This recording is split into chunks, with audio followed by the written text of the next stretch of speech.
Olá, pessoal, boa tarde a todas e todos. Sejam bem-vindas e bem-vindos a mais uma atividade do curso de extensão Contestações e Práticas na Política Internacional, Vozes, Atores e Agendas em Transformação no século XXI. Esse curso de extensão é realizado em parceria com a Revista Brasileira de Política Internacional. Eu sou Wilton Dias, pós-doutorando do Instituto de Relações Internacionais da UNB, e tenho o prazer de conduzir a moderação da palestra de hoje, que recebe como convidada a professora Cristine Zanella. Esse curso de extensão é promovido pelo Centro de Estudos Globais da Universidade de Brasília. O Centro de Estudos Globais é um laboratório acadêmico voltado para a produção e difusão do conhecimento sobre as diversas áreas que permeiam as relações internacionais. O centro atua com projetos de pesquisa, atividades de extensão, formação e cooperação institucional, mobilizando estudantes de graduação e pós-graduação e estabelecendo parcerias com instituições nacionais e internacionais em torno de 3 eixos principais: governança e antropoceno, poderes globais e desenvolvimento global. A palestra de hoje é intitulada Diplomacia Cultural e Soft Power, recuperando os limites das definições e pensando estruturas de pesquisas futuras. A nossa convidada, Cristine, discutirá as dissonâncias conceituais na pesquisa de relações internacionais, com ênfase nas sobreposições e usos imprecisos dos conceitos de diplomacia cultural e soft power.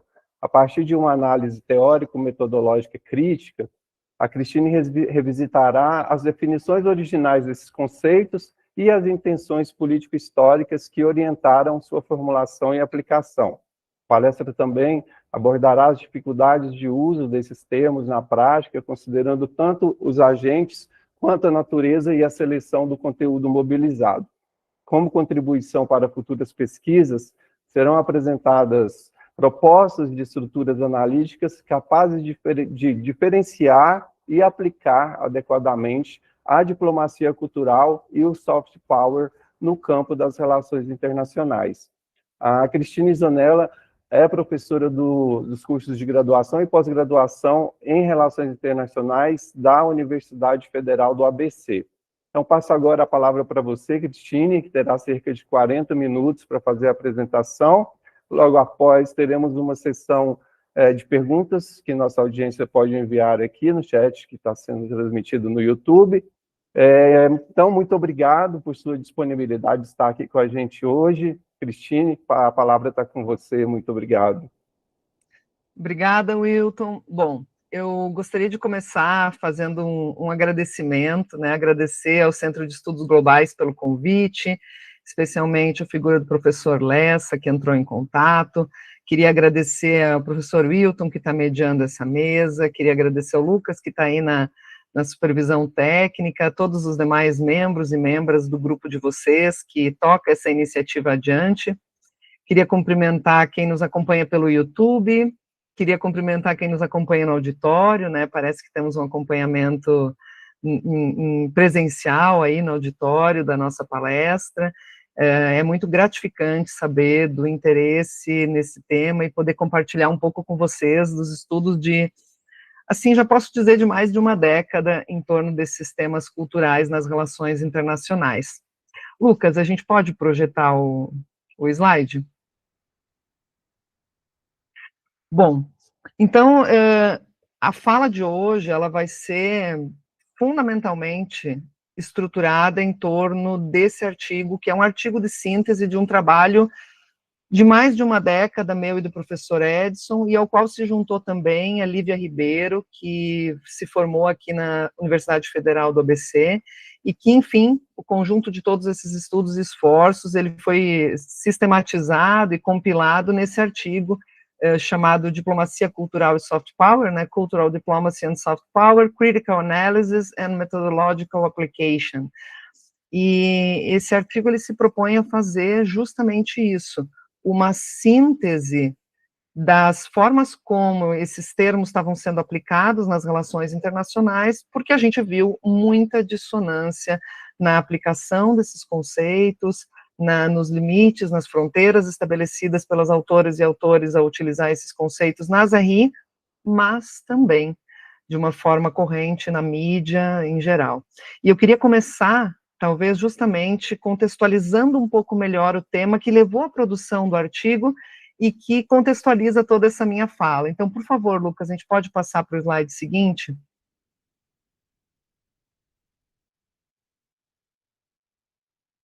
Então, eu trouxe aqui um slide do que eu chamei de contextualização. Praticamente é impossível nós passarmos um dia no Brasil, no mundo, sem que alguma matéria da grande mídia, da mídia impressa, da mídia virtual, nos traga alguma matéria com a chamada na qual conste o termo soft power. Eu trouxe aqui, numa pesquisa rápida na internet, essas são manchetes de revistas como Exame, boletins da Bloomberg, G1, e etc., né?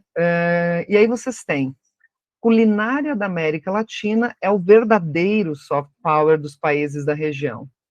Brasil busca ganhar soft power com a exportação de produtos amazônicos. A música brasileira é um soft power nosso, defende o criador da Universo Espanta, que é um festival de músicas exclusivamente com músicas e artistas brasileiros. Como o Brasil pode usar o soft power de Richarlison nas relações internacionais? Então, assim, é muito singelo e apenas voltado um pouco a Brasil, esse recorte de mídia e a utilização do termo soft power. Caiu no gosto do povo, em resumo. O termo soft power caiu no gosto do povo. Praticamente não há um dia em que a gente não encontre uma matéria com alguma chamada com o termo soft power. Não é estranho, soft power mobiliza o termo poder. Quem não quer dizer que existe em algum lugar ou que tem poder? Chama muito mais atenção do que dizer que há um incentivo, há uma propaganda, há uma diplomacia, há a construção de identidade. Agora, todas essas coisas, elas são diferentes entre si. Se a gente faz uma pesquisa rápida, dessas bem coloquiais no Google, que agora dá como primeiro resultado uma resposta de IA, a gente encontra o seguinte resultado, né? A diplomacia cultural é uma forma de soft power. Então, vejam só, na mídia está absolutamente disseminado o termo soft power, de forma que a gente vai ver pela nossa crítica aqui, a gente considera bastante acriteriosa e imprecisa. Nos resultados de busca, dessa forma mais coloquial do uso do termo soft power, existe uma confusão em si na proposta de resposta, né, que a IA nos propõe ali. A diplomacia cultural é uma forma de soft power, e a gente sabe que a IA, ela bebe dos textos que estão em circulação, então ela capta justamente essa confusão que a gente captou na mídia, mas, mais interessante que isso, essa mesma confusão que está aí na IA e que está vinculada à disseminação do uso majoritário e absolutamente abundante do termo soft power, ela encontra ressonância também no volumoso número de artigos, teses e dissertações com nítidas ambiguidades e imprecisões na nossa área de relações internacionais. Nós fizemos uma pesquisa, isso foi em 2024, quando o artigo foi publicado, agosto, setembro de 2024, então pegou ali alguns meses antes, e a gente detectou justamente o volume de dissertações e teses, né, publicadas com esses termos, só para que todos tenham uma ideia, né, nós tínhamos na Biblioteca Digital de Teses e Dissertações, ligadas ao Ministério da Ciência, Tecnologia e Inovação do Brasil, o termo cultural, diplomacia cultural, aparecendo em 8 teses e 6 dissertações, soft power em 10 teses e 13 dissertações, então também, né, depois a gente vê também diplomacia pública, nation branding, etc., a gente vê outros termos, mas a gente percebe que soft power, inclusive em termos acadêmicos, caiu no gosto do povo. E a mesma ambiguidade que a gente encontra nessa resposta da IA para nós, do Google, a gente encontra em artigos que são facilmente localizáveis, é só vocês digitarem numa busca aí de trabalhos acadêmicos, textos com títulos, né, ou subtítulos como A Diplomacia do Soft Power, A Diplomacia do Soft Power, Diplomacia Cultural, entre propaganda e soft power, ou a diplomacia cultural como exercício de poder, né, diplomacia cultural como poder. Então, a gente detectou a partir tanto dessa produção midiática, produção de sentidos populares, quanto a partir dessa leitura de produção de artigos, teses e dissertações, e os seus títulos, a forma como mobilizam esses conceitos, nítidas ambiguidades e imprecisões em relação aos usos desses termos ligados à diplomacia, à cultura e relações internacionais. Então, nesse artigo, a gente fez um funil de análise para avaliar especialmente 2 desses termos, diplomacia cultural e soft power. Lucas, por favor, a gente pode passar para o próximo slide.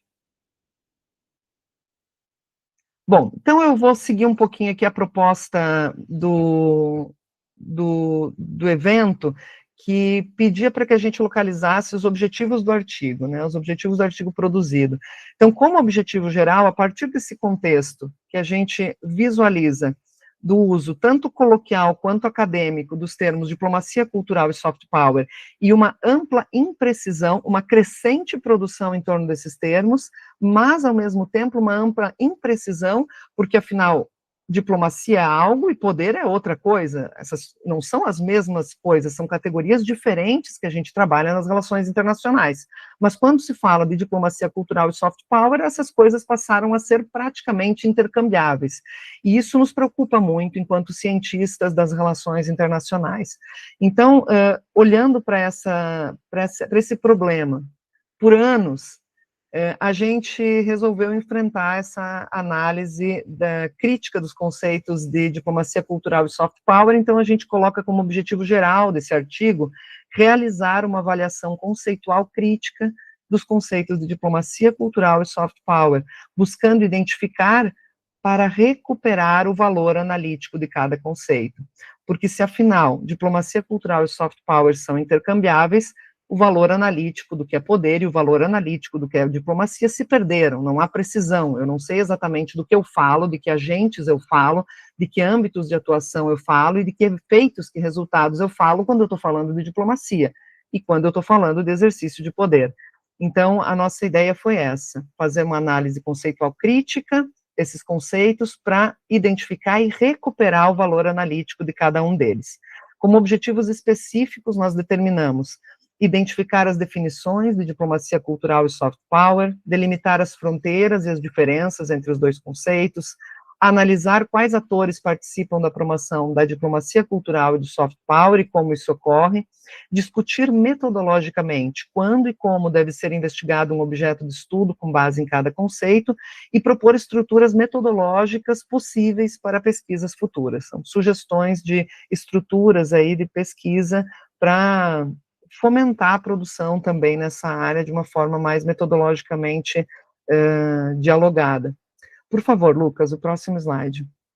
Então, estrutura geral dessa fala, eu vou passar com vocês a estrutura do artigo, né, introdução, depois trabalhar aspectos que a gente desenvolveu no artigo ligados à diplomacia cultural, soft power, depois uma relação entre os 2 conceitos, eu vou trazer aqui um quadro analítico, sintético dessa relação entre os 2 conceitos, apontando sobretudo as diferenças entre eles, e por fim uma conclusão. Por favor, Lucas. Na introdução do trabalho, nós fizemos o que então? Primeiro nós identificamos como se expandiram como se expandiu o campo DRI em si, e depois como se expandiu os estudos de dimensão cultural nas relações internacionais. É a parte do artigo onde a gente recupera essa produção usando esses termos específicos, né, envolvendo tanto soft power, diplomacia cultural, diplomacia pública, nation branding e outros termos relacionados. Depois nós apontamos o uso inconsistente desses conceitos, confuso, ambíguo, misturando um e outro. Depois nós formulamos algumas questões orientadoras da nossa pesquisa, que em alguma medida foi traduzido quando eu apresentei para vocês os objetivos, e apresentamos também nessa sessão o objetivo geral do trabalho, que é esse, fazer uma análise crítica e recuperar o valor analítico desses conceitos. Por favor, Lucas. Então agora sim nós vamos passar ao trabalho das seções de conteúdo em si do artigo. Diplomacia cultural. Nós começamos esse artigo trabalhando questões de definição e fundamento. E para trabalhar a questão de diplomacia cultural, nós primeiro fizemos uma espécie de quebra, né, do próprio termo, trabalhando tanto o aspecto da cultura quanto o aspecto da diplomacia. Então, em relação ao aspecto cultural do termo diplomacia cultural, tem algo muito importante que nós temos que identificar em relação a essa definição. Em si, a cultura tem uma dimensão, um aspecto multifacetado. Significa dizer, a cultura, a gente usa aqui Geertz, sobretudo, para construir essa leitura, e a gente entende a cultura como um conjunto de sentidos que são construídos e compartilhados por determinada comunidade. Essa construção de sentidos, essa construção de bens simbólicos culturais, envolvem tanto a língua, quanto a arte, quanto a hábitos, quanto produtos simbólicos, capacidades técnicas, habilidades esportivas, a própria ciência e a própria educação. Então, o termo cultural, a partir de Geertz, o termo cultura, a partir de Geertz, ele pode ser entendido de forma bastante compreensiva e, portanto, muito multifacetada. Esse é um primeiro aspecto. Um segundo aspecto, que é o olhar para o termo diplomacia, vai lembrar para nós a importância da intencionalidade política em torno do termo diplomacia. Nesse momento, no artigo, o que nós fazemos? Nós recuperamos uma série de autoras e autores que trabalham diplomacia cultural e que propõem uma definição de diplomacia cultural como conjunto de atividades da política externa, né? Então, a gente parte de autores como Schneider, Bélanger, que propõem justamente a diplomacia cultural como um conjunto de atividades de política externa, depois com recorte cultural. Mas, fundamentalmente, o que nos importa aqui é recuperar essa dimensão política do termo diplomacia. É um conjunto de atividades ligadas à política externa. E, portanto, existe por trás do uso do termo diplomacia um elemento político da intencionalidade do governo na ação.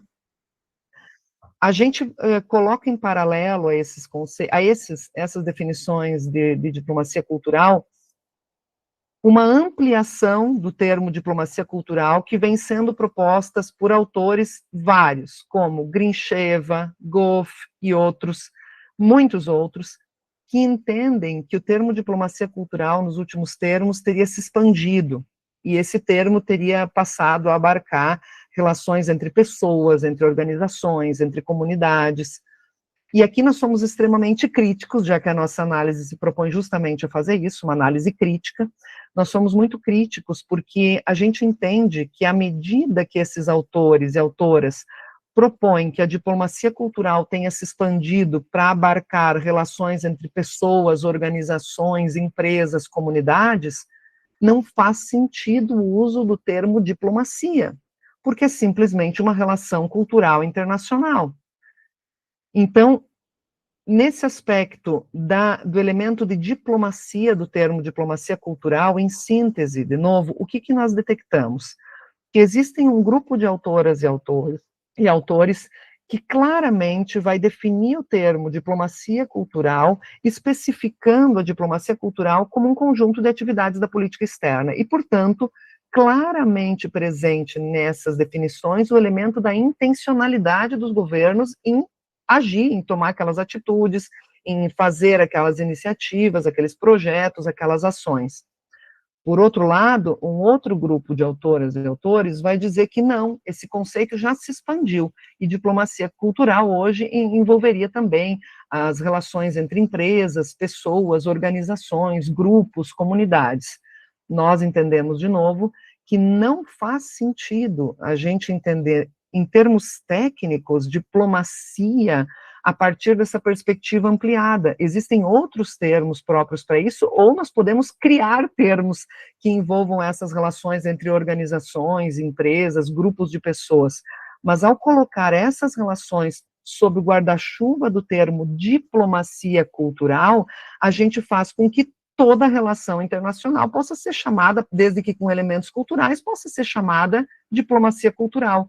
E ao fazer isso, nós perdemos potencial analítico do termo diplomacia cultural.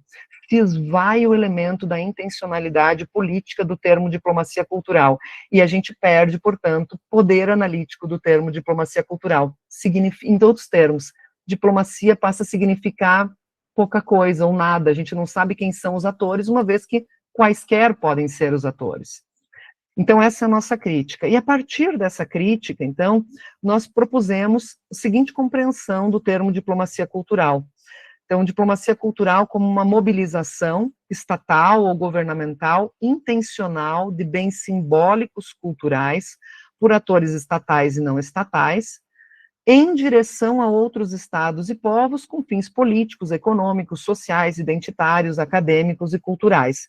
Mas vejam, embora eu possa executar essas ações, essa mobilização, por meio de atores estatais e não estatais, a mobilização para essa ação, para esse projeto, para esse movimento, ela tem uma intencionalidade governamental e estatal. E para nós esse elemento é fundamental para a gente não perder o conteúdo político e analítico, portanto, do termo diplomacia cultural. O foco, então, nesse termo, está justamente numa ação planejada de política externa. É uma ação técnica, é uma ação de corpos diplomáticos, em que pelo menos a intencionalidade da ação, do movimento dessa iniciativa, que tem esses elementos de mobilização de bens simbólicos culturais, ele seja governamental. Então, ação planejada de política externa para disseminar valores e práticas de um povo junto a um país parceiro ou a comunidade internacional, ainda que em articulação com outros setores políticos e sociais. Naturalmente, essas ações de diplomacia cultural, elas apresentam, então, a partir daqui, agora eu estou entendendo diplomacia cultural dessa forma, da forma como nós a definimos, muito em linha com, então, aquele primeiro grupo de autoras e autores que eu trouxe aqui com vocês. Essa forma de entender diplomacia cultural, ela naturalmente evoca e ela faz emergir uma série de tensões e desafios, né, na análise da diplomacia cultural. Então, uma das questões que nós destacamos no artigo é que é ligada à dimensão cultural do termo diplomacia cultural, é que existem disputas, naturalmente, existem disputas internas sobre quais são as representações culturais que devem ser carregadas, então, por essa diplomacia cultural. A gente está falando aqui, então, de tensões em relação às escolhas de quais bens culturais, quais valores, quais projetos, quais programas vão ser mobilizados dentro dessas ações de política externa, essa ação que envolve corpos diplomáticos e intencionalidade política para difundir esses bens simbólicos no exterior. Essas escolhas naturalmente geram tensões. Por quê? Porque ao mesmo tempo que se fazem escolhas, se provocam alguns silenciamentos. Algumas vezes mais, algumas vezes menos expressivos, algumas vezes intencionais, outras não, mas são tensões naturais à própria mobilização desses bens culturais no âmbito internacional. Então, tensões e desafios em relação à prática da diplomacia cultural são justamente disputas internas sobre representações culturais, escolhas, silenciamentos, e isso vai se refletir num possível modelo de pesquisa que a gente propõe depois. Além disso, limites entre relações culturais internacionais e a diplomacia cultural, que é o que eu comentava com vocês. A forma que nós entendemos diplomacia cultural não é uma forma que abarque qualquer relação e qualquer mobilização de pessoas, organizações e comunidades em torno de bens culturais, bens simbólicos, né? Vou fazer uma associação direta aqui, articulação de comunidades migrantes com seus países de origem de antepassados ou de diásporas não mediada pelo governo, é uma relação cultural internacional, sem dúvida, mas ela não necessariamente é uma diplomacia cultural, não necessariamente ela é uma atividade dentro do guarda-chuva da diplomacia cultural. Uma vez que abraçada pela intencionalidade do governo, aí sim a gente poderia colocar ela dentro desse guarda-chuva. Mas, naturalmente, como há muita ambiguidade e muita imprecisão no uso desses termos, a gente vê o uso de iniciativas que não têm esse elemento da intencionalidade política sendo trabalhadas como diplomacia cultural, o que faz a gente perder capacidade analítica e densidade analítica no termo diplomacia cultural. Lucas, por favor, podemos ir adiante para o próximo slide. Eu não tenho pretensão, gente, que vocês estejam conseguindo ler esse quadro, tá? É por isso que está indicado aí, está no artigo, o artigo é de acesso público, né? RBPI é uma revista de acesso aberto, então todo mundo pode acessar, está na página 8, esse quadro, essa tabela que sumariza aí duas possibilidades de desenho de pesquisa. Mas antes de falar sobre essas duas possibilidades, eu queria só destacar, então, a partir dessa nossa definição de diplomacia cultural, algumas questões metodológicas fundamentais para quem quer trabalhar diplomacia cultural. Primeira questão, foco na emissão. A questão fundamental aqui é a intencionalidade e o ator. O ator é o ator político, é o governo, é o Estado. O foco da análise da diplomacia cultural está na emissão, naquele ator que decide, na decisão da divulgação, da disseminação daquele bem cultural, daquele conjunto de valores, de símbolos, de bens culturais no exterior. Então, essa questão metodológica para nós é fundamental. Devemos prestar atenção na dificuldade da seleção, né, do que é nacional e nessas tensões e disputas internas em torno do tema e em torno da seleção dos bens culturais, e também nos riscos dos silenciamentos, especialmente a gente pode desenhar aquela segunda barrinha ali de proposta de desenho de pesquisa, é justamente um estudo de aspectos silenciados da diplomacia cultural. E algo que pode existir, pode ser complementar ao trabalho, mas é apenas complementar, não é estrutural da própria verificação da existência de diplomacia cultural ou não, é a checagem dos resultados. Se uma ação de diplomacia cultural gerou, de fato, mais simpatia para com determinado aspecto da cultura brasileira, se trouxe turistas para o Brasil, se as pessoas estão mais abertas a consumir o Guaraná. Agora, hoje estamos na crise do Guaraná e o prefeito de Londres, que disse que não gostou de Guaraná, os brasileiros reagiram por meio das redes sociais. Então, se a gente conseguiu fazer gostar mais ou menos do Guaraná por meio de uma ação governamental de divulgação da bebida Guaraná no exterior, checar se de fato aquilo aconteceu ou não, não é o fundamental. Porque o fundamental aqui é a emissão, a decisão, a intencionalidade política, a definição dentro do recorte dessa amplo, né, multifacetado do que seria a dimensão cultural dessa ação e a checagem dos resultados, ou seja, se impactou e se provocou resultados ou não, ela é meramente complementar, não invalida o fato de ter existido uma ação de diplomacia cultural, o fato do público destinatário não ter, por exemplo, consumido mais Guaraná. Ou ouvido mais música brasileira. Então, a checagem dos resultados em diplomacia cultural é apenas complementar, e isso é chave, porque muda completamente em relação a soft power, nós vamos ver daqui a pouquinho. E aí, nós trazemos no artigo duas propostas de desenho de pesquisa sobre...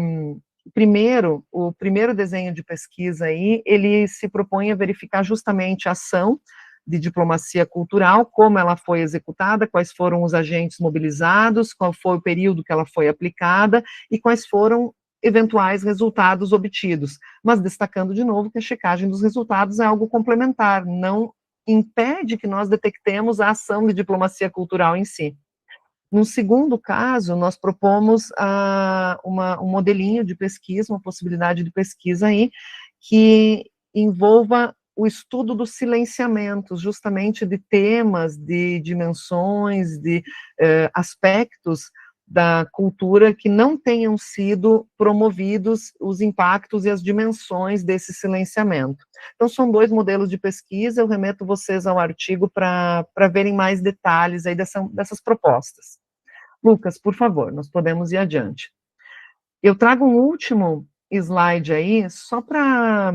E também está tudo definido no artigo, gente, só para exemplificar para vocês tópicos de pesquisa que poderiam estar ligados à diplomacia cultural. Nesse primeiro bloco que vocês têm de tópicos de pesquisa, a gente coloca ênfase no elemento diplomático, porque sendo um termo composto, né, diplomacia cultural, nós temos tópicos de pesquisa que podem colocar mais peso, mais ênfase em elementos do aspecto diplomático do termo ou do aspecto cultural.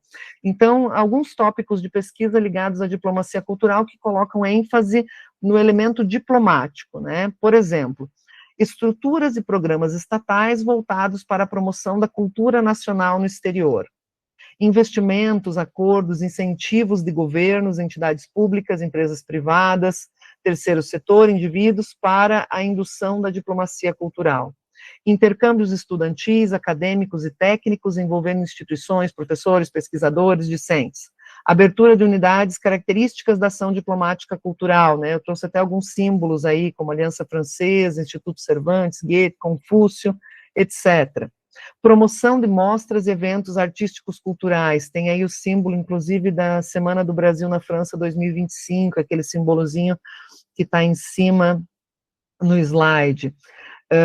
Duração e intensidade das ações de diplomacia cultural, enfim. E a gente poderia também ter tópicos de pesquisa, a gente traz aí em termos exemplificativos, né, não são nunca em termos exaustivos, mas, por exemplo, tópicos de pesquisa que coloquem ênfase no elemento cultural da diplomacia cultural, a investigação do processo do que deve constituir a cultura nacional a ser divulgada no exterior, ou seja, como é que um governo define ações ligadas à diplomacia cultural e como ele define quais dessas ações vão ser mobilizadas em detrimento de outras. Seria um tópico de pesquisa muito interessante, né? Só um parênteses em relação a isso, gente, é muito interessante ver, por exemplo, por governos, as ações de diplomacia cultural e os destinos em termos de continentes para onde essas iniciativas elas se destinam. E porque isso quer dizer em relação ao diálogo que a gente está querendo fazer com o resto do mundo e que tipo de mensagem nós estamos também levando junto sobre a nossa própria estrutura cultural, né? Se mais monolítica, se mais diversificada, se mais plural. Outro tópico possível, né? Identificação dos produtos culturais selecionados e dos obstruídos ou silenciados. Outro tópico de pesquisa, análise da articulação interna e externa das redes de diplomacia cultural com suas respectivas representações culturais construídas para a dispersão no exterior, porque nós temos unidades específicas construídas para a difusão de determinados aspectos da cultura brasileira, como o forró. Temos elementos, temos presença de unidades, inclusive com salas ligadas à iniciativa do governo brasileiro para a difusão do forró, por exemplo, na Argentina. A gente teve aqui na UFABC a visita, nesse ano, de membros desse grupo articulado entre Brasil e Argentina, claramente numa ação de diplomacia cultural. Por favor, Lucas. Então, esses são só alguns exemplos, gente, a gente não vai exaurir aqui, mas é para vocês terem uma ideia de como é absolutamente amplo o potencial do estudo em relação à diplomacia cultural, e tudo isso, na nossa forma de ver, é diferente de soft power. E o que vem a ser, então, o soft power? Wilton, não quero passar do tempo, você me controla se eu tiver muito descompassada, tá? Você pode me avisar, fica à vontade. Temos mais ou menos uns 15 minutos, pelo menos. Tá, perfeito, acho que eu consigo terminar. Qualquer coisa você me fala. Bom, gente, chegamos então a soft power, né, que é o grande termo, a gente chama o arroz de festa do momento, está em todas as notícias, está em todos os trabalhos, e é um termo com, na nossa forma de ver, uma série de problemas no uso técnico desse termo.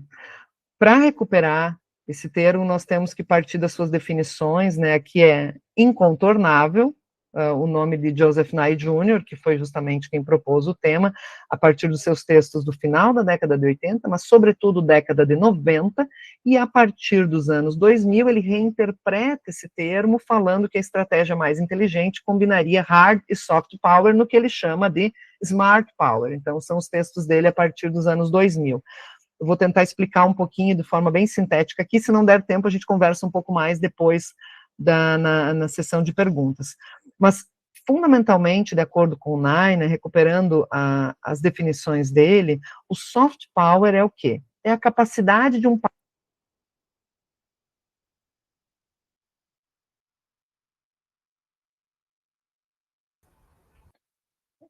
Cristine, a sua voz cortou. Eu acho que acabou a bateria do microfone, talvez. Melhorou agora? Agora melhorou, voltou. Tá, tirei aqui.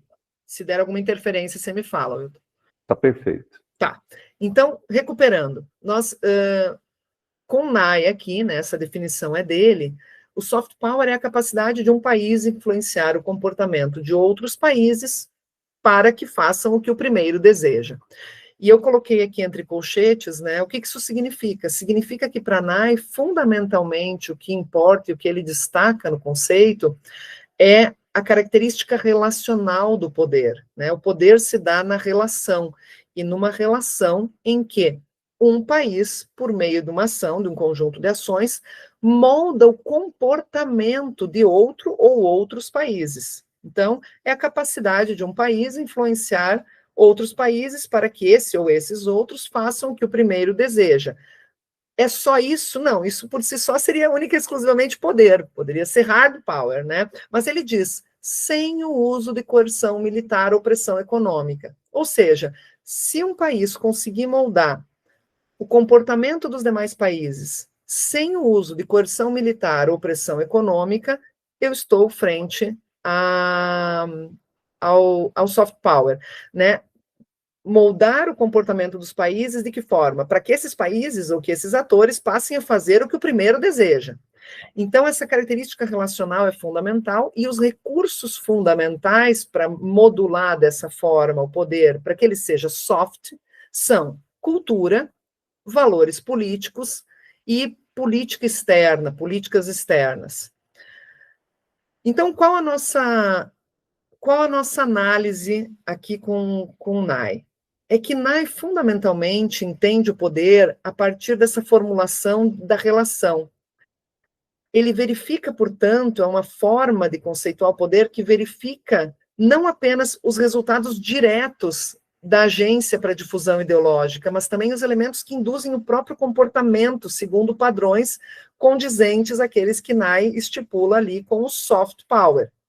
Então, na medida que o Joseph Nye, ele foca no poder, e nessa questão da relação do poder, se torna fundamental, quando eu estudo soft power, analisar o que a gente chama da questão da recepção. Ora, se poder é a capacidade de influenciar outro para que outro haja conforme eu quero que ele haja, é fundamental que eu investigue se o outro passou a agir conforme eu quero ou não. Isto é, só há poder se este outro passou a agir conforme eu quero. Porque se este outro não passou a agir conforme eu quero, não se verifica essa capacidade, portanto, não se verifica poder.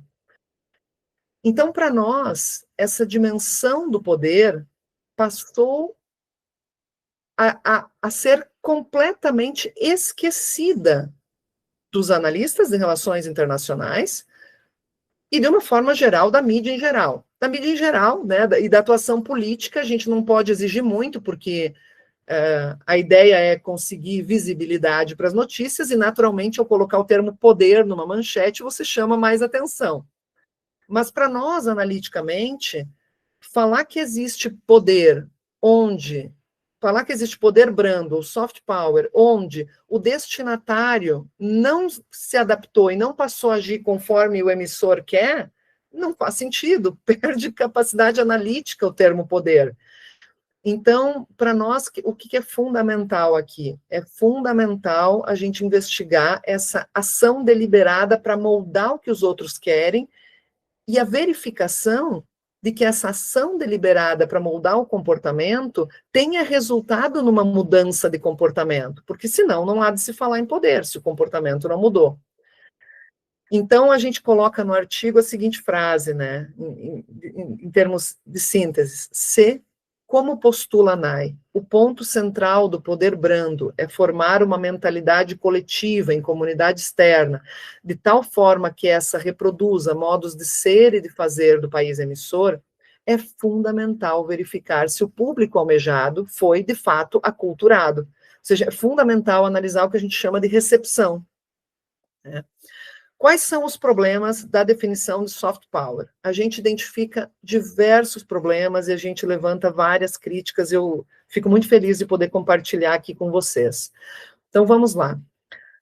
Uma das críticas em relação à construção de hegemonia, né? O soft e o hard power, ele bebe de uma estrutura em dois elementos que é diretamente, inescapavelmente ligada ao conceito de hegemonia.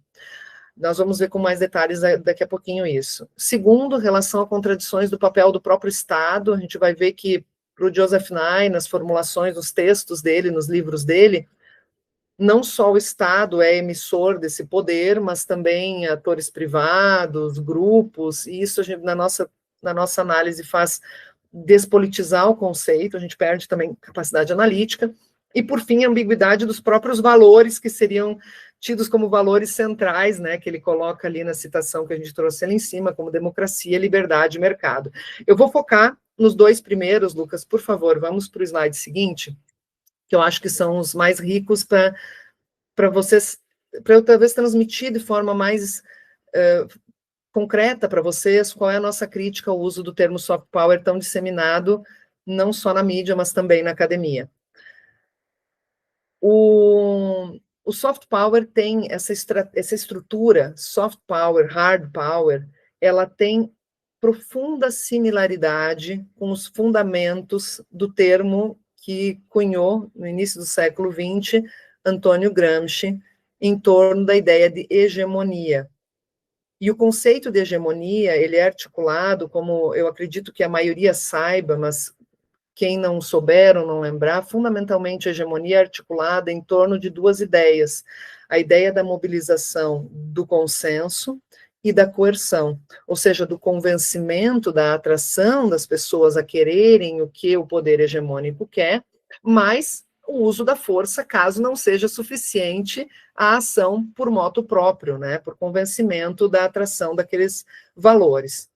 Quando Gramsci desenvolve a ideia de hegemonia articulada em torno desses elementos de consenso e coerção no início do século XX, ele desenvolve essa ideia fundamentalmente para compreender a dinâmica do mundo entre regiões centrais e periféricas. E Cox ele vai recuperar, dentro dessa mesma chave de utilização do termo hegemonia nas relações internacionais, o Cox ele vai recuperar esse termo para detalhar elementos da hegemonia nos nossos tempos, e sempre, tanto Gramsci quanto Cox, dentro dessa chave do uso do termo hegemonia como coerção mais consenso, vão articular o conceito para falar aos países periféricos, para falar aos alvos da dominação hegemônica. Atenção, hegemonia e dominação não se dá somente pela força física. Existe também essa dimensão do consenso, quando o próprio dominado, o próprio alvo da dominação concorda com a dominação, mas se ele não concordar, haverá coerção. Essa estrutura de raciocínio em torno da ideia de hegemonia como coerção mais consenso, formulada no início do século XX, ela foi formulada por um grupo de pensadores da ciência política, das relações internacionais, para alertar os dominados sobre a dominação. Então, atenção para os elementos do consenso do próprio poder dominador. Quando Nye formula o conceito de soft power e hard power em contraponto, né? Em contraponto ao hard power seria o poder ligado à força física e elementos econômicos. Então, quando o Joseph Nye formula essa clivagem do poder, do power, em soft e hard power, primeiro, uma questão interessante. A gente revisitou as obras do Joseph Nye e ele cita 1, 2 vezes Gramsci, e não mais. E, sobretudo, ele cita nas obras do início da década de 90. Nas obras posteriores, desapareceu completamente as referências ao Gramsci. Quando ele faz, então, quando o Nye retoma essa ideia, mas coloca essa ideia na chave de soft power e hard power, ele não faz isso para alertar os países periféricos e os países que seriam mais alvo da dominação hegemônica ou alvo da dominação central, para que existe o elemento do consenso na dominação. Ele o faz dentro de um contexto em que ele, como um burocrata americano, fundamentalmente um burocrata americano e não primordialmente um acadêmico, como um burocrata americano, ele está olhando para a estrutura dos Estados Unidos, numa Guerra Fria que se encerrava, num pós-Guerra Fria, e na década de 90, olhando para a estrutura dos Estados Unidos, que precisava destinar recursos para outros setores que não mais o setor militar, fazia todo consenso, todo sentido recomendar mais investimento no soft power, porque o soft power garantiria a manutenção do poder americano e liberaria, ao mesmo tempo, recursos para aplicação em outros setores da economia.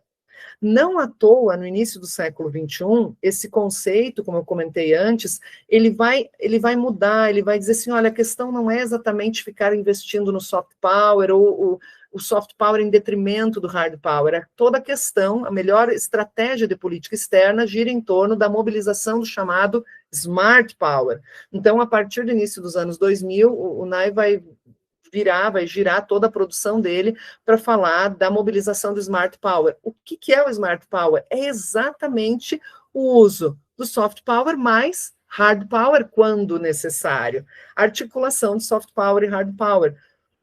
É difícil não ler justamente as dimensões de consenso mais coerção nessas formulações.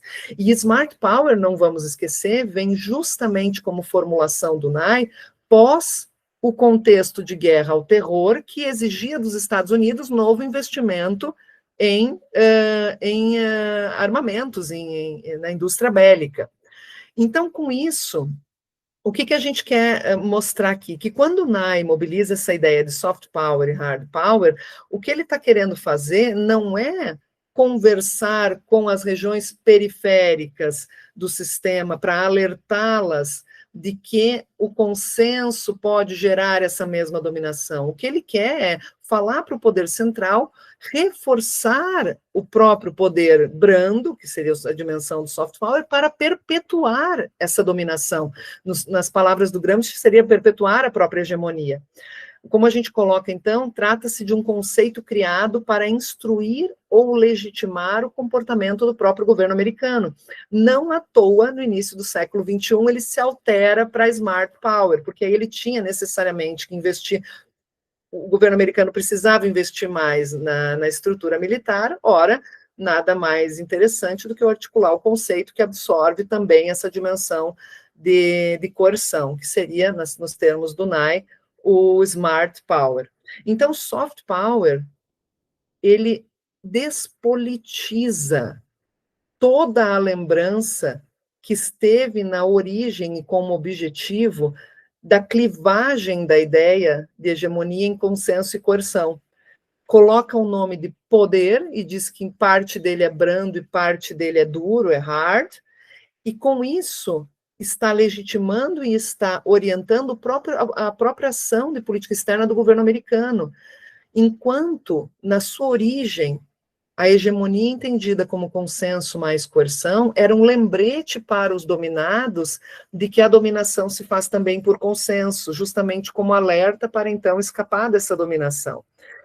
Então, essa dimensão histórica de como o conceito do soft power foi criada, para nós ela é absolutamente inescapável, e as acadêmicas e os acadêmicos de RI, nós queríamos fazer com esse artigo um convite para que todo mundo que fosse usar os termos soft power nos seus trabalhos, refletisse criticamente sobre a intencionalidade da criação desses próprios termos, porque aplicá-los de forma acrítica é ignorar a intencionalidade política da criação do próprio termo.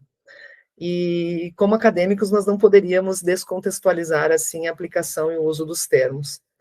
Bom, eu acho que eu estou me estendendo, né, Wilton? Eu vou tentar ser mais rapidinho agora para conseguir avançar, tá? Eu vou ir mais rapidinho, qualquer coisa a gente volta aqui. Uma outra crítica que a gente faz em relação ao soft power, e aí é realmente a formulação do Joseph Nye, é que, segundo o Nye, os agentes que podem mobilizar o soft power são múltiplos, são difusos, vão desde mídia, atores privados, governo, enfim, são múltiplos. E eles disseminariam, são todos os atores que disseminariam valores do Estado emissor. No nosso caso, a gente acha que isso aí, de novo, perde completamente o elemento de intencionalidade do poder. Se ele diz que poder é fazer com que o outro haja conforme eu quero que haja, quem é esse eu que define o que se quer que o outro faça e o que o outro faça? Não pode ser qualquer sujeito, todos os sujeitos do Estado americano, inclusive agentes privados. Então, para a gente, isso aqui fica frágil, não é um conceito estruturado para nós em termos de quando o NAI aponta os agentes possíveis de mobilização do soft power. Então, por fim, soft power envolve exercício efetivo de poder. Se é assim, esse conceito tem um elemento concreto, que é o objetivo fundamental de moldar o comportamento de outros atores. Há um antes e há um depois. Esse elemento não pode estar de fora de um modelo de pesquisa. Lucas, por favor, vou acelerar um pouco aqui. Aí, gente, nós trazemos, então, duas propostas de desenho de pesquisa, mas o que eu quero destacar aqui como fundamental para nós, vocês depois deem uma olhadinha, está na página 14 do artigo, mas aqui fundamental para nós, e que talvez seja o mais difícil de desenvolver um trabalho de pesquisa, acho que muitos que estão nos ouvindo aí estão desenvolvendo TCCs, dissertações, pensando em artigos, né, do soft power. Uma das coisas mais difíceis da gente fazer numa pesquisa de soft power é justamente detectar que o outro foi atingido e passou a agir conforme o emissor queria. Então, esse é o grande desafio, e esse talvez seja o grande alerta que eu faço para que quem está pesquisando algum tema na chave do soft power, atente para, será necessário, para dizer que existe soft power, mostrar que o outro foi aculturado a partir dessas medidas. E isso, a questão da recepção, costuma ser das coisas mais difíceis da gente fazer numa pesquisa acadêmica, né? Esse antes e depois. Bom, podemos passar, Lucas, depois a gente pode conversar mais sobre isso, acho que no debate. Eu queria fazer essa síntese com vocês da relação entre os conceitos, até para estabelecer algumas diferenças. Então, diplomacia cultural. Olhando a partir do critério do foco da análise, quando a gente trabalha diplomacia cultural, o foco é a ação do emissor. Por outro lado, soft power, o foco da análise vai estar na recepção e seus efeitos. Por quê? Para que exista power, o outro tem que ter passado a agir conforme o primeiro queria. Então, é fundamental a recepção e seus efeitos. Em diplomacia cultural, o agente central é estatal. No soft power, o agente central é difuso. Isso é a Cristine, o Edson e a Lívia que estão dizendo? Não, é o NAI. O NAI diz que o agente é difuso. Nós fazemos uma crítica a isso no artigo. Mas o agente central para o soft power poderia ser difuso. Em termos de objetivo, a diplomacia cultural, ela tem um objetivo que é construção de relações, estabelecimento de diálogos, disseminação cultural. O soft power, por outro lado, ele tem como objetivo muito claro, está na definição do NAI, é a modulação do comportamento do destinatário, fazer com que o outro haja conforme o emissor quer que ele haja. E em termos de verificabilidade, isso aqui sobretudo para pesquisa, para desenhos de pesquisa que vocês estejam pensando, a diplomacia cultural, a gente verifica ela a partir da existência das ações, dos programas, das decisões, da realização dos eventos, das iniciativas em si. O soft power, não. Eu verifico ele a partir das mudanças comportamentais, né? Então, essa seria a chave fundamental, por isso que é tão difícil fazer essa pesquisa. Não é à toa, é porque são poucos agentes mesmo que têm poder, capacidade de influenciar o outro a partir da dimensão cultural. E por fim, Lucas, vamos para o último slide. Conclusão, né? A gente conclui que há sim um uso indiscriminado dos termos, e isso acarreta para nós, na área de relações internacionais, uma perda muito grande de carga analítica. Isso para nós é muito preocupante. nós sentimos a necessidade de recuperar o rigor conceitual em torno desses conceitos, por isso que a gente fez esse trabalho, a importância que a gente detecta de entender as origens políticas e histórias que envolvem o termo soft power, para que a gente entenda, quando a gente está usando esse termo, qual é a carga que vem junto com ele, a carga político-histórica, e propostas metodológicas que a gente faz, então, como contribuição, né, expectativa de contribuir com o início de agendas de pesquisa, e a gente sente ainda a necessidade de aprofundar estudos para elucidação sobre outros termos. Por quê? Porque existem uma série de relações internacionais na dimensão cultural que não são nem soft power, nem diplomacia cultural, são relações internacionais culturais, são de identidade, são questões de marca, nação, difusão, indústria cultural, tem vários outros termos. A gente sente que ainda existe muita necessidade de aprofundar estudos. Essa é uma agenda de pesquisa totalmente em aberto, a gente fica muito feliz que haja interesse pelo tema. Prezado Wilton, é isso, devolvo a palavra para você, espero não ter roubado muito mais tempo do que me era destinado. Muito obrigado, Cristine, não, está perfeito, just in time. Cristine, agora a gente vai para as perguntas e respostas, e eu gostaria de fazer uma primeira pergunta, antes da gente passar para a pergunta dos nossos alunos. Eu estava aqui pensando e foi me surgindo várias perguntas ao longo ao longo da sua exposição, e eu acho que eu posso sintetizá-la em uma pergunta a partir daquele quadro que você mostrou, sobre as diferenças entre diplomacia cultural e soft power. Você fala que vocês propõem que a diplomacia cultural ela é mais vista, né, ou ela é melhor visualizada através de ações e programas do governo, né, de governos em determinado tópico, em determinado tema, enquanto soft power visa uma mudança comportamental. E eu fiquei pensando em algo relacionado a um fenômeno muito moderno, recente, contemporâneo da gente, que é o K-pop, né? A cultura coreana e essa disseminação da cultura coreana pelo mundo e muito aqui no Brasil. Estou falando isso porque a minha filha de 6 anos, que faz aniversário agora, vai fazer 6 anos em dezembro, o tema da festa dela vai ser Guerreiras do K-pop. Assim, ela decidiu que vai ser isso de uma hora para outra. Então, pensando nisso, como que você vê a adaptação desses conceitos em um mundo onde a difusão cultural também é muito grande, né?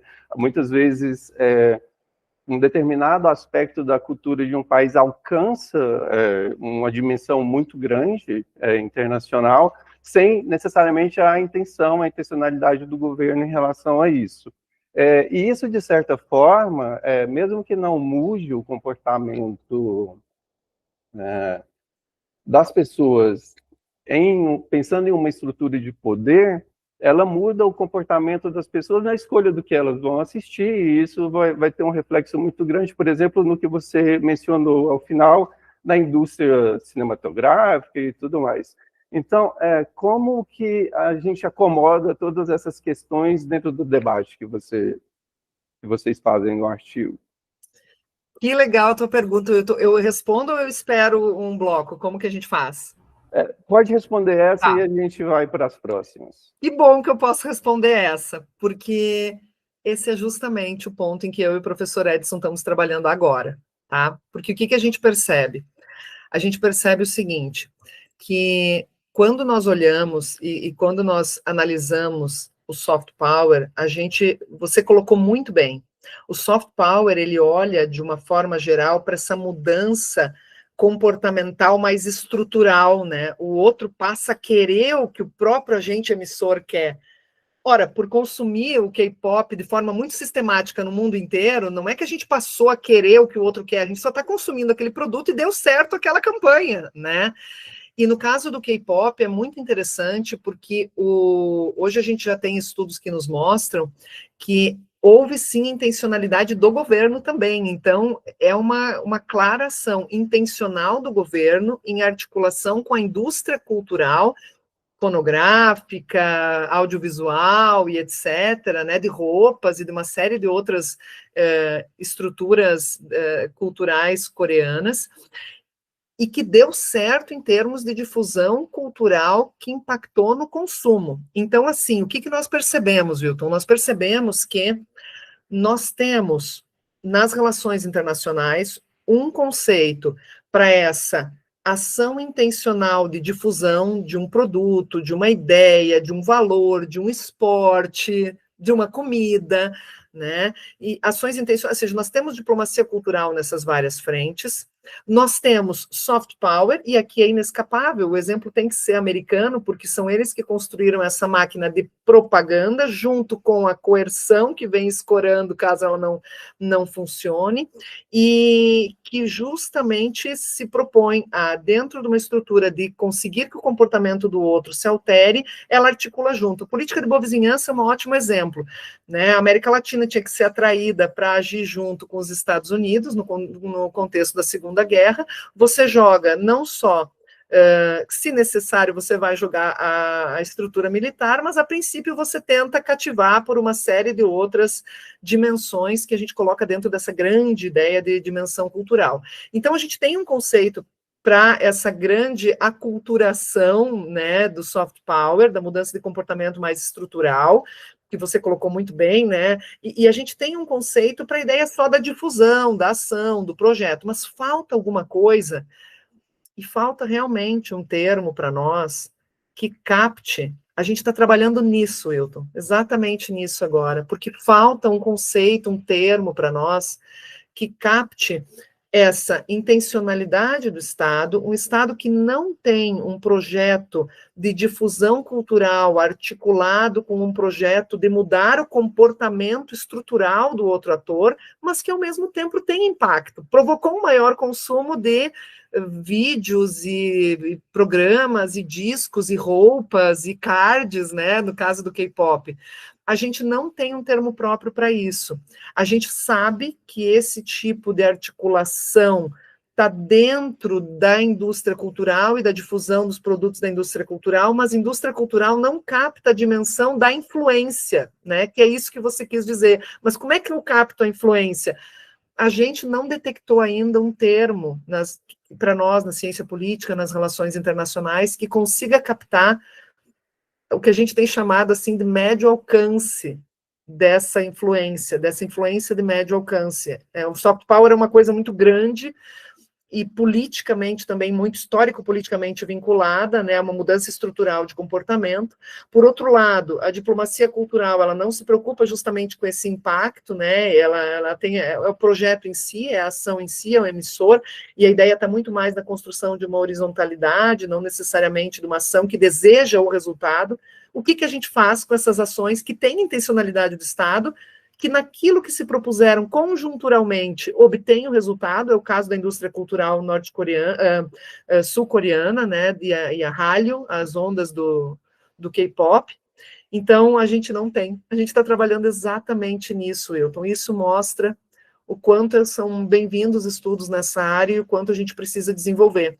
Mas o que nós falamos não é por não termos um termo para definir isso, que a gente pode jogar isso no soft power, porque tem uma carga histórico, política, e a gente está dizendo que existe um poder, uma capacidade de influenciar o comportamento dos outros numa dimensão que não é aquilo que o K-pop faz, não é aquilo que a pizza italiana faz, ou que o futebol brasileiro faz.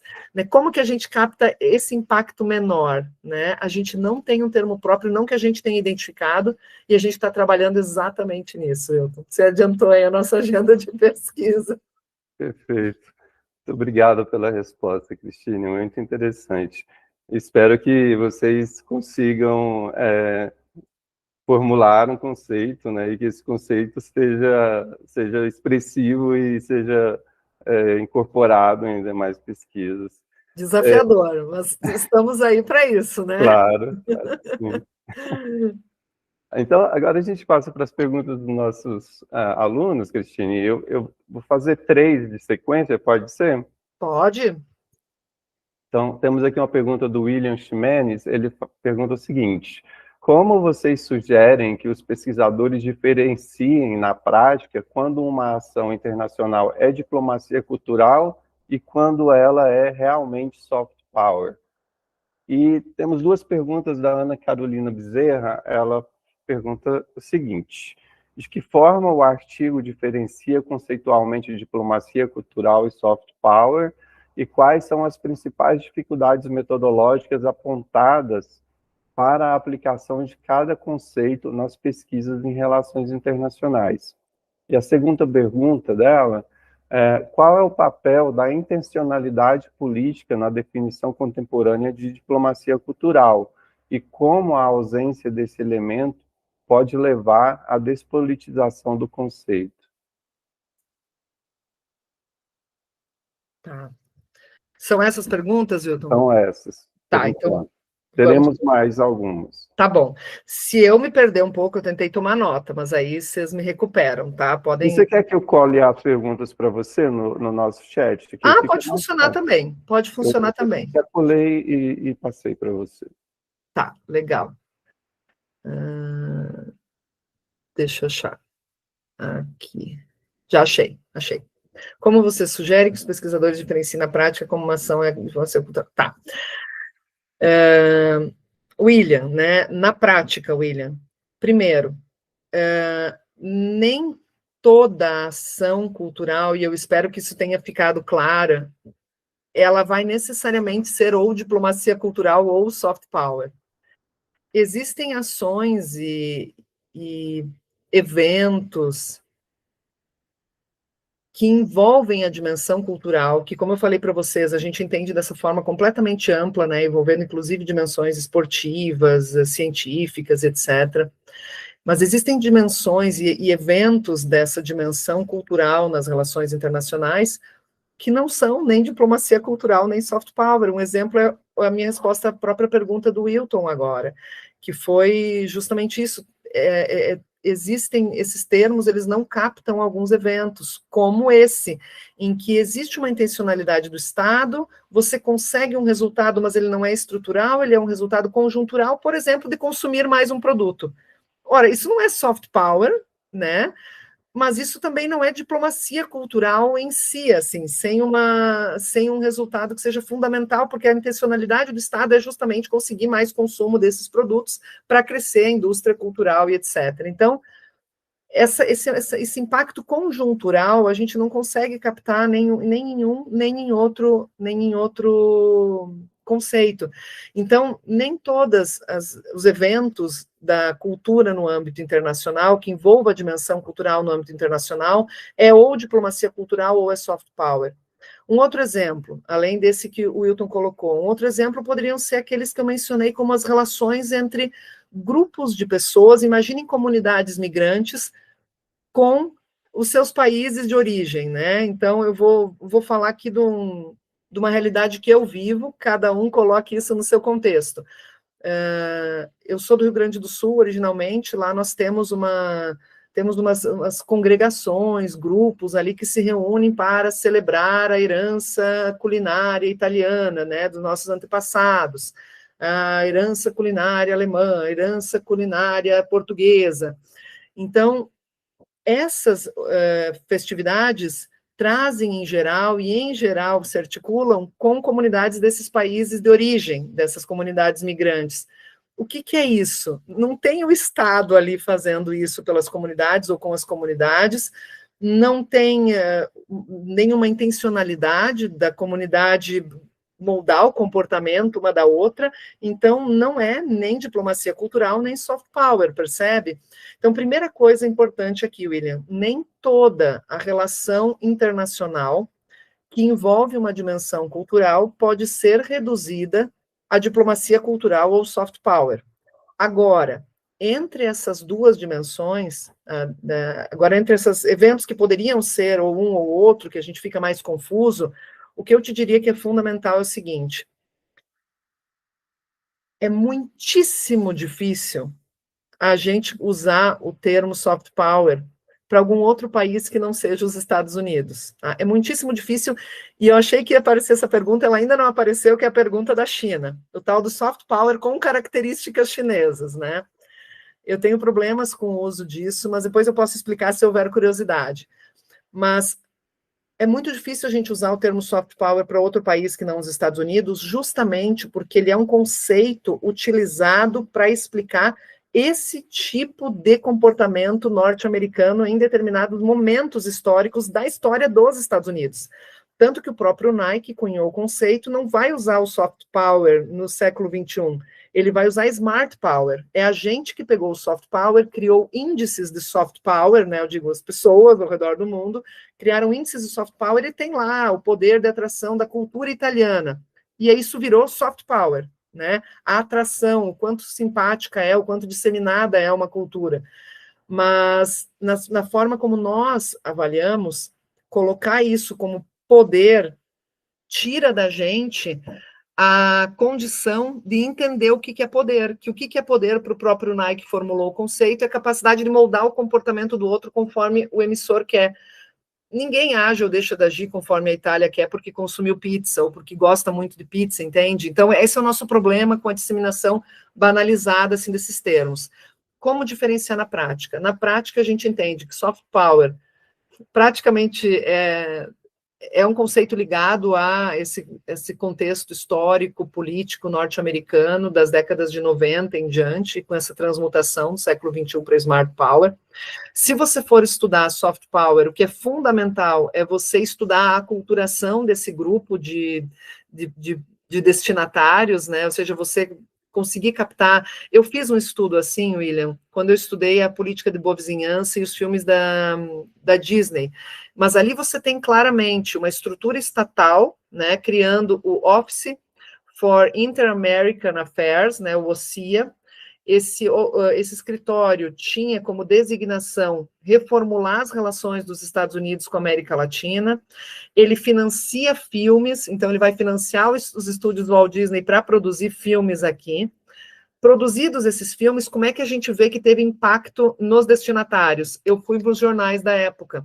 Os jornais Folha da Noite e Folha da Manhã, que naquela época eram 2 publicações diárias, Folha da Noite e Folha da Manhã, hoje tem todos os seus arquivos, os seus acervos disponibilizados na internet. E se você pesquisa os editoriais e os comportamentos de autoridades políticas em relação a filmes mesmo, a indústria de Hollywood antes e depois desses filmes, você vê claramente como esses filmes impactaram. Eles dizem, pela primeira vez, os estúdios de Hollywood retratam o Brasil da forma que merecia. Que tristeza ver o retrato de antes desse período nas películas americanas. Então, você vê toda uma mudança comportamental e o impacto na forma de ver aquele Estado. Por conseguinte, por fim, você vai ver também uma simpatia toda que vai se criando dentro de um contexto, obviamente, que não é só por causa dos filmes, mas também por causa dos filmes, de posicionamento do próprio governo de Getúlio Vargas, que vai na premiere de Alô Amigos com o Walt Disney no Brasil, pendendo para o lado norte-americano na guerra. Então, é isso, é muito difícil estudar o soft power, em geral ele está sempre ligado a essa estrutura norte-americana, justamente por causa desses contextos. Diplomacia cultural, por outro lado, é toda ação voltada para essa difusão, para a coordenação, para o contato com outras culturas. E lembrando que, eventualmente, eu tenho ações que não envolvem a decisão do Estado de difusão cultural, de coordenação, de contato com outros povos, que podem simplesmente ser relações internacionais culturais, que não envolvem o Estado. Então, eu acho que é assim, né? Eu acho que é assim, tomando muito cuidado e, sobretudo, acho que em primeiro momento, desconfiando do soft power. Né? Será que eu não tenho outra forma de enquadrar? Ou será que, de fato, em termos histórico-políticos, faz sentido eu enquadrar essa ação como uma ação de soft power? Desculpa, tem a Ana Carolina, né? Ana Carolina. De que forma o artigo diferencia? Eu acho que eu respondi de uma certa forma, né? Como é que a gente diferencia conceitualmente diplomacia cultural e soft power? Para nós, diplomacia cultural, então, Ana Carolina, existe um grupo de autores que vão definir diplomacia cultural ligando a uma ação de política externa. E existe um grupo de autores que dizem, não, diplomacia cultural se expandiu muito e agora são todas as relações, envolvendo organizações, grupos, Estado. Para nós, esse segundo grupo a gente descarta. Por quê? Porque aí eu vou responder a tua segunda pergunta, que é a questão da intencionalidade política. Porque para nós, esse segundo grupo que diz que diplomacia cultural é a ação desse monte de atores, ou seja, organizações, grupos, empresas, desde que esteja agindo nessa base cultural internacionalmente, então é nada. Então, qualquer tipo de negociação internacional é uma diplomacia cultural, você percebe? Então, quando a gente tira o elemento da vontade política do governo, dos governos, na formulação dessas ações culturais, a gente transforma qualquer ação internacional na dimensão cultural em diplomacia cultural. O que uma empresa faz internacionalmente com outro país, na troca de, vamos lá, compositores, né, para a construção de um vídeo do K-pop aí para o Brasil, já seria diplomacia cultural. Não faz sentido para nós chamar isso de diplomacia cultural, porque diplomacia, para nós, nas relações internacionais, é algo que mobiliza a intenção do Estado. Se não mobilizar a intenção do Estado, a gente tem outras palavras, como, por exemplo, negociação internacional, mas a gente não precisa chamar isso de diplomacia. Se a gente passar a chamar tudo de diplomacia, nada mais é diplomacia. Eu não tenho parâmetros para usar a palavra diplomacia. Se qualquer ação internacional é diplomacia, então não faz mais sentido eu usar diplomacia. Só que a gente não pode perder o termo diplomacia, porque a diplomacia, essa mobilização, né, essa ação técnica do Estado, ela é algo extremamente importante para a gente analisar as relações internacionais e diferenciar de quaisquer outras ações. Quando a gente fala diplomacia, a gente já entende que tem uma mobilização ali do Estado, de um aparato governamental, que não está presente, que é diferente, que tem uma outra hierarquia em relação a uma negociação internacional entre empresas, a uma comunicação entre grupos. Então, como é que a gente diferencia? No caso da diplomacia, a gente tem esses dois blocos, diplomacia cultural, tem esses dois blocos de autores, um que entende de forma mais restritiva, ligada à política externa, o outro que entende é qualquer coisa. A gente diz, esse qualquer coisa para nós não serve porque despolitiza o termo. Então, a gente fica com esse primeiro grupo, propõe uma definição. E aí a gente fala depois da intencionalidade. Eu não posso perder a intencionalidade política porque justamente eu perco esse elemento, essa presença central da intencionalidade do Estado, Eu desloco a centralidade do Estado. E para nós não faz sentido, porque se eu desloco o Estado, qualquer negociação internacional serviria, a gente perde a palavra diplomacia. Nós não podemos perder um instrumento de ação no mundo, né, de compreensão do mundo. E soft power, na verdade, a gente não conceitua, quem conceitua é o NAI, né, a gente só pega o que ele propõe e analisa, e a gente diz, olha, a sua proposta é muito parecida com a proposta do Gramsci, só que ao invés de usar consenso e coerção, usou soft power e hard power.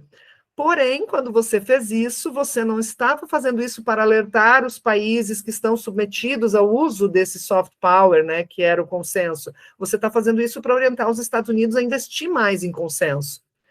Por outro lado, o Gramsci, quando fez isso, ele falava justamente para os países periféricos se preocuparem com a questão do consenso, porque também é um elemento da dominação. E o Nye vai dizer, não, soft power é um elemento de dominação, de poder. Então, vamos investir nisso também, faz sentido investir nisso. Vocês percebem? A estrutura é a mesma, os termos são, de um lado consenso, do outro soft, de um lado coerção, do outro hard. Mas o resultado da proposta de Gramsci é alertar os dominados do poder da dominação. O resultado da proposta do Nye é orientar os Estados Unidos, ele era um burocrata americano, um funcionário americano, a investir ainda mais nos elementos que garantiam aquela dominação, ou a hegemonia, ou o poder. Então, o resultado, ele tem sinais trocados, como a gente chama no artigo, né? Embora os elementos estejam ali. Não é à toa que para o Nye não serve falar de hegemonia como coerção mais consenso, porque a mensagem que ele quer passar não é para os dominados, é para o dominador, então ele não pode passar essa imagem, ele não pode usar esses termos que eram justamente o alerta que fazia o Gramsci. Então, assim, como a gente define a partir dessas duas formas, né, diplomacia cultural dessa maneira, soft power dessa maneira, e a gente faz uma crítica à soft power pelas razões que eu te falei, tanto essas históricas, quanto o número de atores que o Nye considera podendo mobilizar o soft power, né, ele diz que é difuso, e para nós isso é um problema também. Eu acho que é isso. Muito obrigado, Cristine. Vamos avançar, senão a gente não faz todas as perguntas, não passa muitas pessoas enviaram 2 perguntas, eu já estou selecionando só uma delas, porque algumas você já respondeu nas anteriores. Então, o Gustavo Lisboa pergunta o seguinte: a discussão sobre agentes da diplomacia cultural revela zonas de ambiguidade. Governos, empresas, ONGs e instituições culturais podem atuar simultaneamente e com motivações divergentes. Como vocês sugerem que futuras pesquisas operacionalizem a identificação desses agentes e suas intenções? E temos outra pergunta da Júlia, que é como evitar, Júlia dos Santos, como evitar que seleção e silenciamento de identidades culturais para fins de diplomacia reproduzam projetos de poder internos dos países. Eu vou colar para você novamente, Sheila. Tá bom. Nossa, muito boas estão sendo as perguntas, gente. Vamos lá. Eu anotei, mas eu vou dar uma coladinha aqui de novo, vou olhar a cópia aqui. A discussão sobre agentes da diplomacia cultural revela zonas de ambiguidade. Governos, empresas, ONGs, instituições culturais podem atuar simultaneamente. Então, primeira coisa, eu acho, Gustavo, para nós, da forma como a gente entende a diplomacia cultural, o que é central para nós na compreensão é a ideia de que existe uma intencionalidade do Estado, mas você tem toda a razão. Às vezes, existem grupos que podem atuar com uma motivação divergente daquela intencionalidade do Estado. A gente até coloca um exemplo assim, né, no artigo. Você tem toda a razão. Como vocês sugerem que futuras pesquisas operacionalizem a identificação desses agentes e suas intenções? Não tenho certeza de como te responder a isso, Gustavo. Não tenho certeza. Por quê? Porque vai depender muito da casuística, e olha só, tem relação aqui com a questão do elemento cultural desse termo diplomacia cultural.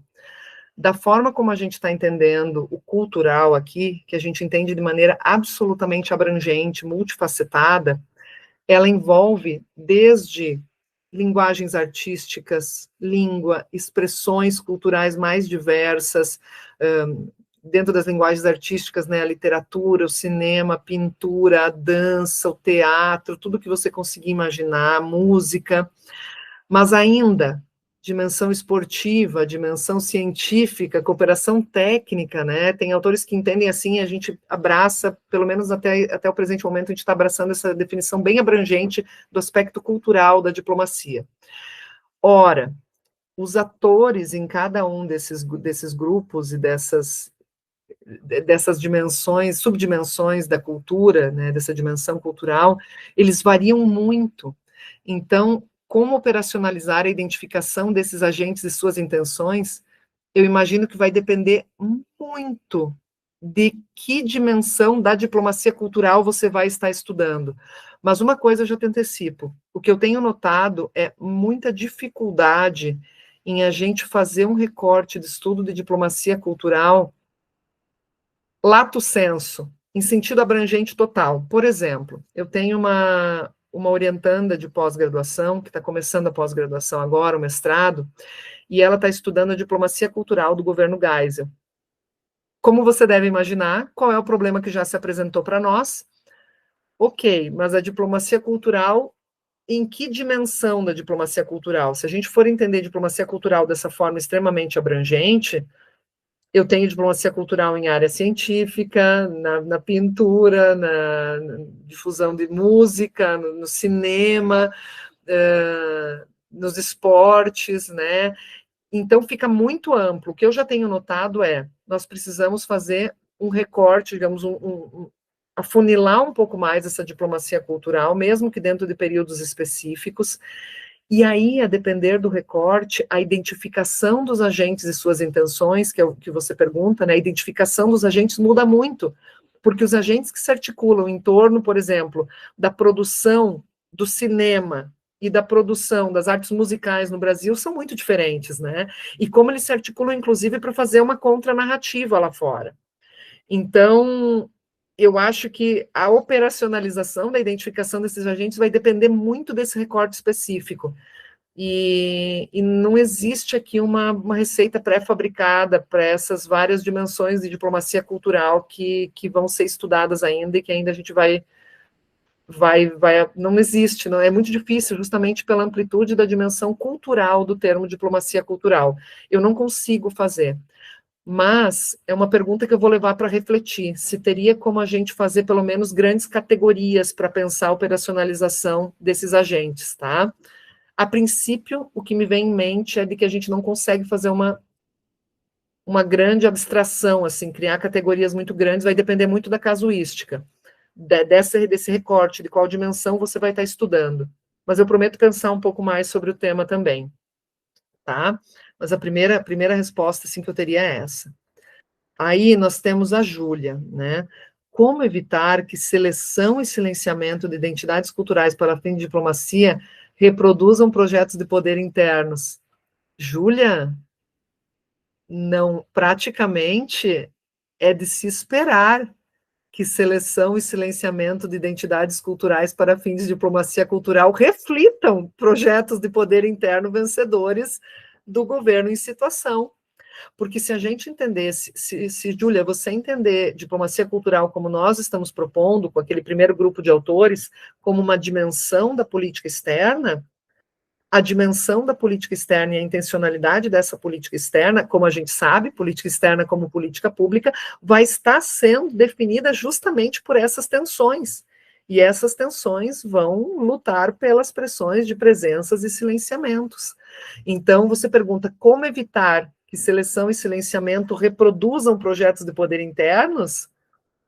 É muito difícil, porque a princípio elas vão refletir. Agora, quanto mais institucionalizados forem projetos e núcleos de difusão de determinado aspecto da identidade cultural, da dimensão cultural brasileira no exterior,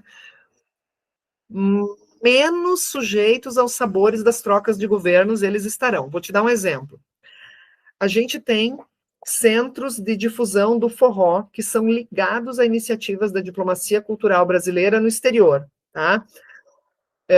Eu converso muito com uma professora aqui da FABC que trabalha diretamente num projeto desses, que também é de divulgação da cultura caiçara, e ela estuda diplomacia cultural também nessa chave, na ideia de que o Brasil tem muitas expressões artísticas, nesse caso, assim, culturais, originárias, e que mereceriam ter pontos de difusão dessas culturas em diversos lugares do mundo. Então, por exemplo, na França poderia ter do forró, em algum outro lugar a dança do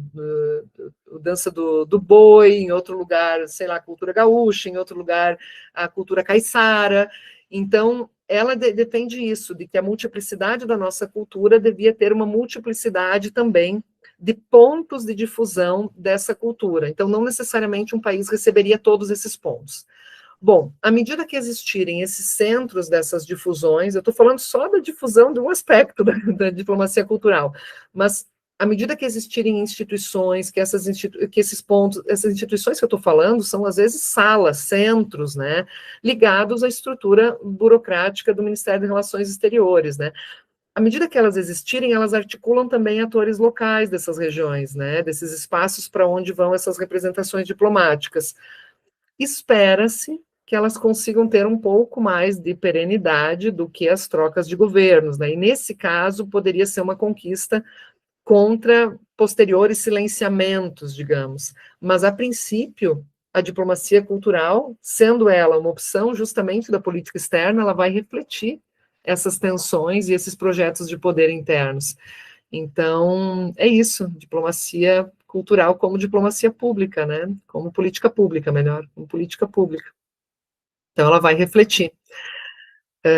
Talvez, para evitar, em alguma medida, institucionalizar junto a essas repartições diplomáticas, esses projetos, né?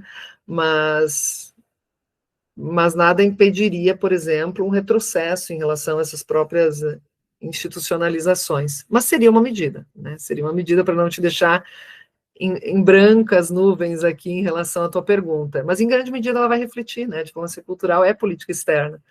Então, ela vai refletir esses projetos de poder e quem vence essa tensão colocação das suas demandas. É uma política pública mesmo. Perfeito, obrigado, Cristine. Vamos para, então, duas últimas questões. Uma quem faz é o Pierre Júnior. O conceito de soft power de Joseph Nye é analiticamente útil nas relações internacionais, ou seu viés normativo em relação à política externa dos Estados Unidos prejudica seu valor explicativo em contextos não ocidentais? E a outra pergunta é da Ana Araújo, que faz aqui no YouTube. Ela diz o seguinte: venho me aprofundando no estudo do soft power da Coreia do Sul, a fim de observar como o Brasil poderia seguir esse exemplo para ampliar sua influência no cenário internacional. No caso da Coreia, o país investiu muito em exportação cultural e vem obtendo um resultado econômico excelente a partir dessa iniciativa. Em sua opinião, o que o Brasil poderia fazer para melhorar sua exportação cultural e, principalmente, está passando um helicóptero aqui, principalmente fazer disso uma atividade com retorno financeiro para o país? Tá, que bacana as perguntas, que gostosa essa troca com vocês, gente. Pierre, eu não colocaria em melhores termos, né? Você coloca muito bem, é isso. O viés normativo, ou seja, Joseph Nye cunha um termo, ele dá essa expressão soft power, hard power, ele cunha um termo para dizer o que os Estados Unidos devem fazer, para orientar o comportamento dos Estados Unidos, um termo normativo, como você coloca, né, muito bem. E essa, eu não quero usar a intencionalidade que eu já usei muito hoje, mas que esse objetivo, na estruturação do próprio conceito, ele torna absolutamente enviesado o uso desse conceito para nós em relações internacionais.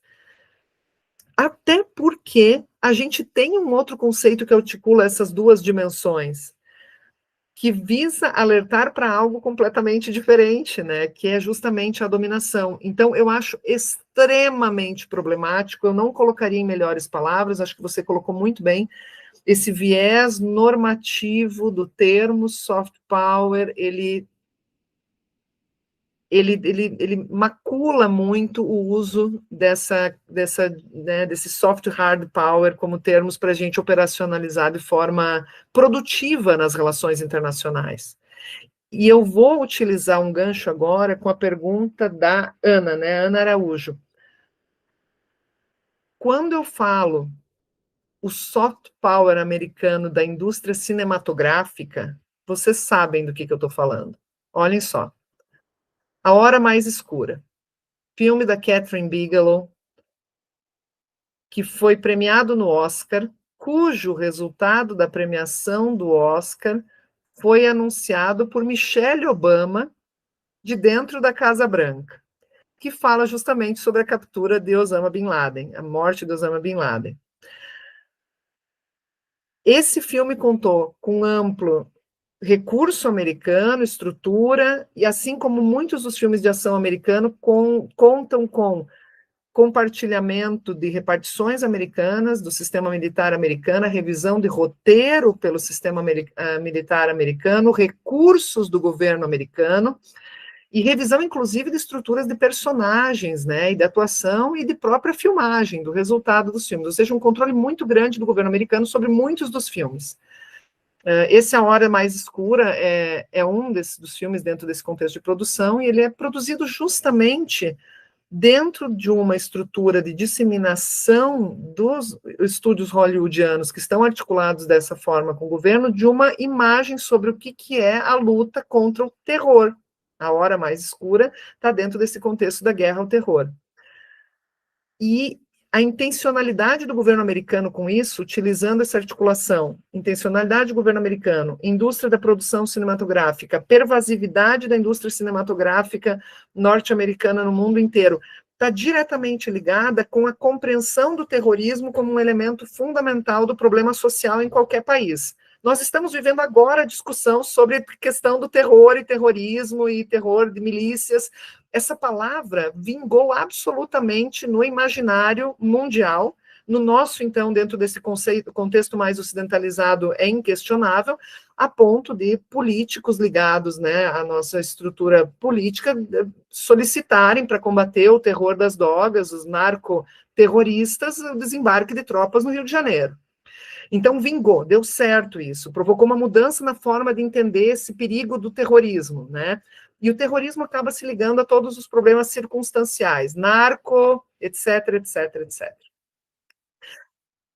Usar o soft power para analisar essa indústria cinematográfica em articulação com o Estado americano, promovendo uma compreensão do terror como um elemento fundamental de preocupação para as sociedades, parece ainda plausível. Agora, usar o soft power para falar da indústria cultural coreana e de como a gente consome mais produtos da onda coreana, Ana, eu não acho apropriado, pelo próprio diálogo que a gente estava fazendo logo no início com o Wilton. Porque a ideia do soft power, ela tem tanto esse contexto histórico-político extremamente viesado, mas ela também implica a compreensão de que os destinatários desse produto, no caso dos produtos de filmes, audiovisual e etc., e bandas do K-pop, cards do K-pop, idols do K-pop, eles vão estruturalmente passar a se comportar como o emissor quer. E nitidamente não é isso que o governo sul-coreano quer, embora o governo sul-coreano apoie muito essa indústria. O que eles querem é colocar uma mercadoria que tem algum elemento de conexão com o país deles para consumo mundial, e isso de fato impacta, e a gente passa a consumir muito mais desses produtos. Mas como eu disse antes para o professor Wilton, a gente entende que está faltando alguma coisa para esses impactos circunstanciais, como, por exemplo, impactou o nosso consumo e a gente consome mais e isso dá mais dinheiro para a Coreia do Sul.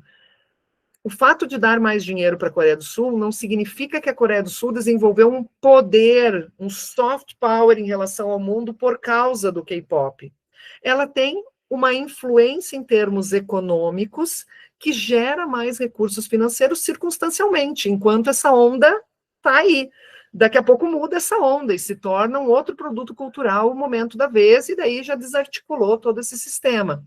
Então, percebe que o uso do power para nós, perdeu carga de sentido, densidade, e nas relações internacionais falar de poder de um Estado, olha só, power da Coreia do Sul, o poder da Coreia do Sul, ele perdeu muita densidade, esse termo, justamente porque ele passou a ser associado a qualquer iniciativa que gera, por exemplo, um retorno financeiro, né?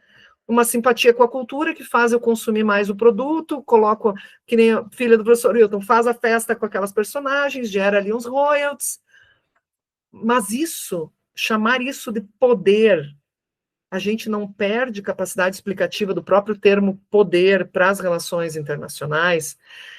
Veja, eu não estou negando que existe o efeito, existe o impacto da indústria cultural e o quanto isso gera de retorno para a Coreia do Sul. O governo sul-coreano não ignora isso, ele inclusive incentivou essa própria indústria, tanto que existe a anti-ralho em outros países para combater o quanto entrou de produto sul-coreano, né? O Japão, a China são países que têm a anti-ralho, e tem dentro da própria Coreia do Sul a Beyond Hallyu, que é além da Hallyu, que são artistas e outras dimensões de cultura coreana que querem dizer, olha, além disso que é passado, pasteurizado da cultura sul-coreana, existem outras coisas que é a cultura sul-coreana, e eles querem aparecer também.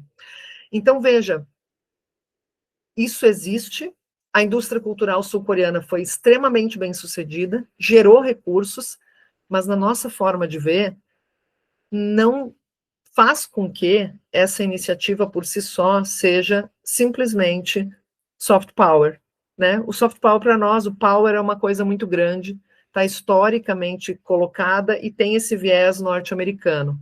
Dito tudo isso, eu acho que sim, o Brasil Cultural pode trabalhar numa série de iniciativas para colocar os seus produtos, as suas culturas, as suas diversas identidades em circulação e gerar com isso mais atratividade para o consumo de produtos brasileiros, né? Como fazer isso? Ação coordenada nas várias frentes de diplomacia cultural. Aí você tem tanto o audiovisual, só que, para fazer isso, você pergunta como, né, Ana? Você pergunta como. Você diz, eu estou estudando isso, eu queria que o Brasil fizesse parecido, eu acho muito digno, e eu acho que tem um caminho, tá? Qual é o caminho? É você identificar quais são os produtos, que são bens culturais, que são ativos culturais diferenciais brasileiros, e que podem ter uma atratividade no exterior. Então, fomentar, né, e promover essa atratividade. Qual é a grande discussão em torno disso? É justamente o fato da política externa, essa difusão cultural, que seria uma dimensão de diplomacia cultural, ser uma política pública. Ela vai estar submetida a todas as tensões e disputas que uma política pública que tem que selecionar algo ou um conjunto de algo estaria. Né? São tensões das próprias tensões internas que vão estar disputando quais seriam essas dimensões a serem promovidas, de que forma... teria que ser muito atento para equilíbrio entre regiões, equilíbrio entre, né, manifestações culturais diferentes, mas cadeias produtivas, inclusive, né, a gente vai ter, por exemplo, é grandemente reconhecido que a música brasileira tem uma grande atratividade no exterior, né, ela costuma fazer muito sucesso, ela tem uma sonoridade que é muito simpática a diversas culturas, ela circula muito bem. Bom, música poderia ser, né, um canal interessante. Bom, dentro da música tem outras escolhas a serem feitas, né? A gente, pela própria discussão da Lei Rouanet, a gente sabe que não é simples isso, né? Quem que nós vamos escolher? Mas é isso, passa por escolhas, por sucessivas escolhas. Como nós não conseguimos investir em tudo ao mesmo tempo, né? Essas escolhas naturalmente teriam que fazer algumas seleções, e a grande questão das seleções são os silenciamentos e as exclusões.